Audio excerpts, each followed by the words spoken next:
শুধু যে আমার আশেপাশে তা নয়, তাদের আশেপাশে, সমাজে, দেশে, এমনকি বিদেশেও কথাটা ব্যাপক প্রচলিত। এদেশে কিছু হবে না, এদেশের মানুষ ভালো নয়, এদেশের মানুষ অসৎ, স্বার্থপর, এরকম কত শত অভিযোগ শুনি।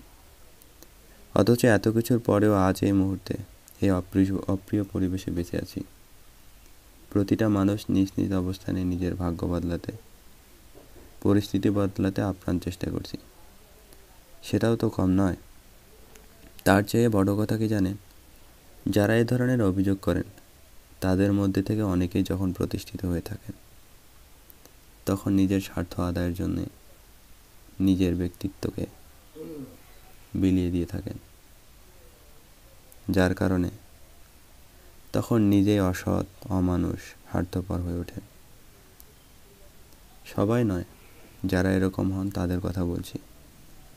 এই যাদের মানসিক অবস্থা, তাদের এই ধরনের অভিযোগ করা শোভা পায় না। কেননা নিজেই যেখানে অভিযোগে অভিযুক্ত, সেখানে অপরকে দোষারোপ করা কতটুকু যৌক্তিক? আসুন না, যে দোষে অপরকে দোষারোপ করি, সে দোষারোপ থেকে সবার আগে নিজেকে মুক্ত করি। কেননা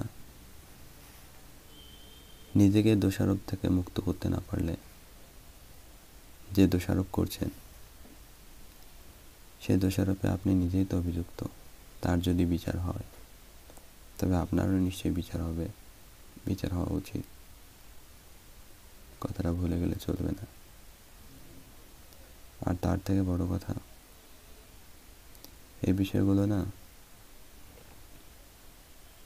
বৃহৎ পরিসরে আমরা ভাবি না বলেই নিজের স্বার্থটা দেখি। আবার নিজেরা অন্য কোথাও গেলে, অন্য কোথাও নিজের কাঙ্ক্ষিত সুযোগ সুবিধা বা ন্যায্য অধিকারটুকু পেতে গেলে আমরা বিভিন্নভাবে হয়রানির শিকার হই।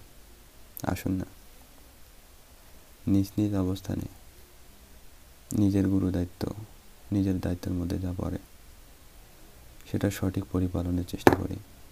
তাহলে হয়তো দেখা যাবে পরিস্থিতি এমন থাকবে না। দেশ বলেন, নিজের জীবন বলেন, দ্রুত এগিয়ে যাবে। ধন্যবাদ।